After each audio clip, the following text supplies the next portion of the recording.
¿Qué tal amigos y amigas? Lucio Torres, periodista de investigación y análisis, que no es lo mismo. De corazón reciban un venturoso año 2025. Mi primer análisis por estos canales. Te veo y te analizo. Vamos con el tema de las ventajas o de las llamadas oportunidades del 2025.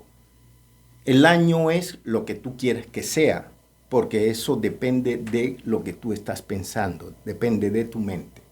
Si tú quieres aprovechar el año para ti y tu familia, puedes hacerlo, independientemente del salario mínimo, de los indicadores macroeconómicos, pero si tú te propones que este año sea tu año, así es. Empecemos con este análisis. Vamos a responder la siguiente pregunta. ¿Cuáles son las oportunidades que nos brinda este año 2025 con base en las políticas económicas del gobierno del cambio y también con base en el comportamiento de los indicadores macroeconómicos que experimenta el país? Y sobre todo, con el nuevo salario mínimo que aumentó un 9,54%. ¿Esto es recesivo, como algunos dicen, o la situación económica va a ser peor que la del año pasado, como dicen voces agoreras de la oposición contra el presidente Gustavo Petro? Aquí te lo voy a analizar con elementos fácticos. Bienvenidos, bienvenidas.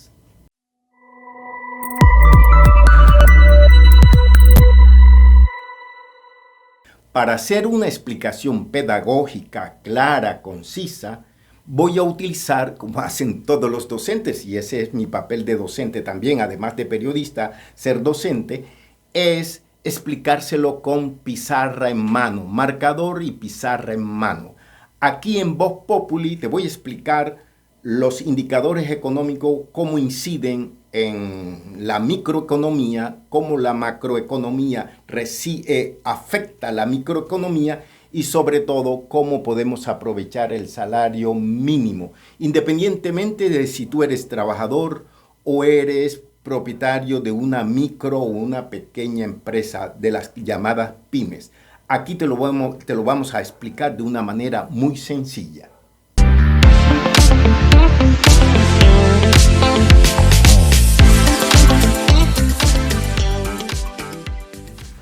Vamos a explicarlo desde la pizarra.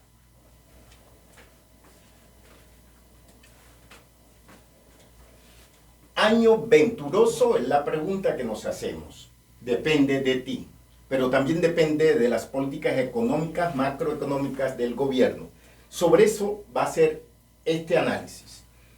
En la economía, el año 2024 fue un comportamiento estable. No hubo nada espectacular. Sin embargo, los indicadores económicos fueron el Producto Interno Bruto, por medio del cual se mide el crecimiento de una economía, fue de 1,9%. Ese fue el aumento.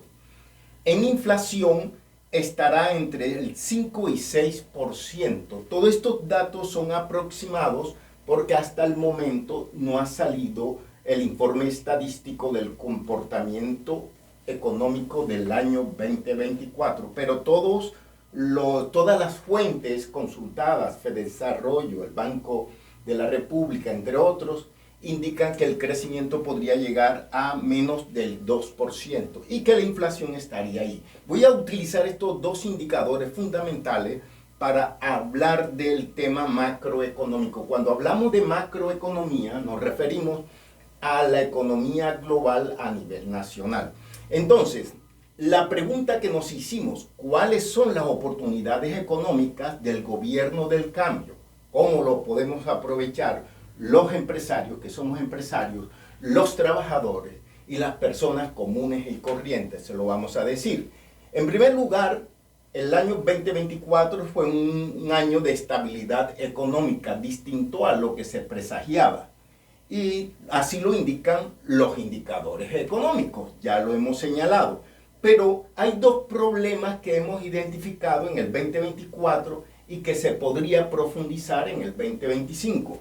El manejo fiscal del gobierno y, segundo, la confianza empresarial. Hay poca credibilidad de los empresarios con el gobierno. En cuanto al manejo fiscal, que es el manejo de las finanzas del Estado, el sobreendeudamiento que el gobierno del cambio heredó de Duque fue inmensamente grande. Fíjense ustedes que en los dos últimos gobiernos antes de Petro, el endeudamiento era de 200 billones y pasó a 800 billones con Iván Duque. Eso lo heredó el señor Gustavo Petro. Por lo tanto, debemos decir que lo único que ha hecho Petro es pagar las deudas adquiridas por el gobierno anterior.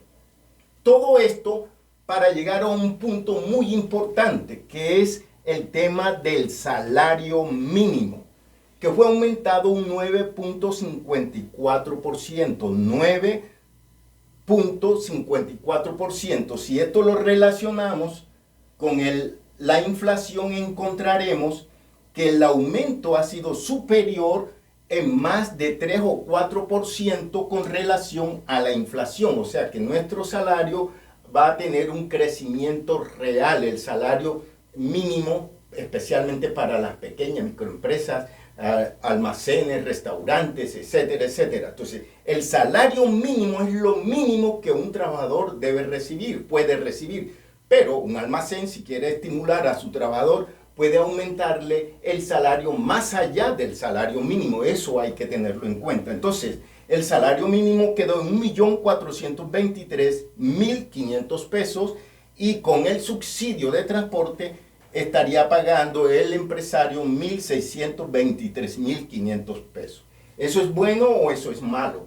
La pregunta lo hacemos porque algunos consideran que el aumento del salario por 4 puntos o 3 puntos y medio sobre la inflación es una medida recesiva. ¿Qué quiere decir recesiva? Que de pronto el círculo llevaría a que los empresarios no tengan la capacidad de pago y por lo tanto deben reducir el número de trabajadores en sus respectivas empresas.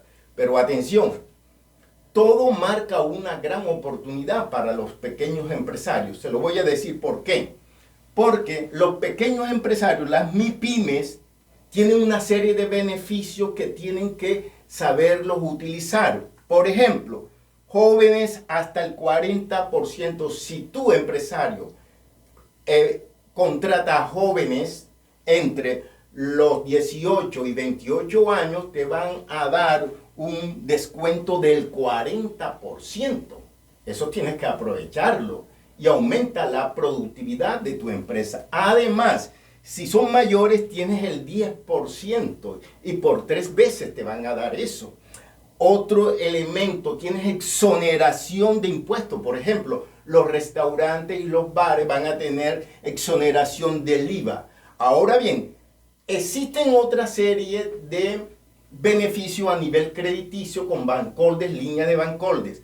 Si tú tienes una buena asesoría financiera, me refiero al empresario, podrías utilizar todo este salario mínimo para aumentar la productividad. Si tú aumentas la productividad, señor empresario, vas a tener más plata, vas a tener más rentabilidad.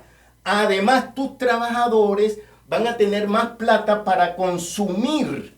Y si consumen ellos, aumentan las ventas. Y si se aumentan las ventas, aumenta la demanda interna. ¿Qué quiere decir eso? Que nos volveremos más prósperos siempre y cuando exista una política macroeconómica del gobierno que estimule todo esto y que tu empresario, asesórate, búscate unos buenos asesores financieros, ya deja a esos asesores financieros viejos que solamente están esperando no gastar tanto en la producción. Puedes gastar más en la producción, pero se aumenta la productividad cuando los puestos de trabajo puedan producir más rentabilidad. Eso es creación, eso es creatividad. Ahora bien, tomando en cuenta estos elementos, puedes entonces perfectamente utilizar ese dinero de los bancos, este dinero de los bancos, y no los dineros tuyos, a través de líneas blandas que Bancoldes tiene para las MIPYMES. De todo esto te voy a plantear algo. El manejo fiscal sí es un problema que tenemos. ¿Por qué? Porque el endeudamiento del Estado puede incidir en algunas políticas macroeconómicas, por ejemplo, en la inversión social. Si el Estado, todo el dinero que recibe, gran parte, el 61%, lo invierte para pagar la deuda, pues ahí sí tendríamos problemas. O, por ejemplo, que el tema de los ingresos fiscales lo utilicen para el funcionamiento del Estado, para crear más burocracia, ahí sí tendríamos problemas. Pero si esos dineros los invierte en el tema social, incluso para impulsar a las MIPYMES, tendríamos una economía con una alta productividad y por lo tanto con grandes beneficios, venturosos beneficios para este año 2025. Independientemente de las voces agoreras que andan por allí en los medios de comunicación y sobre todo en algunas organizaciones gremiales, yo te digo con optimismo que estas son oportunidades que tenemos. Depende cómo las asumes tú como empresario, como trabajador y sobre todo como una persona que quiere ser algo mejor en este año. Lucio Torres, periodista de investigación, periodista de análisis, que no es lo mismo.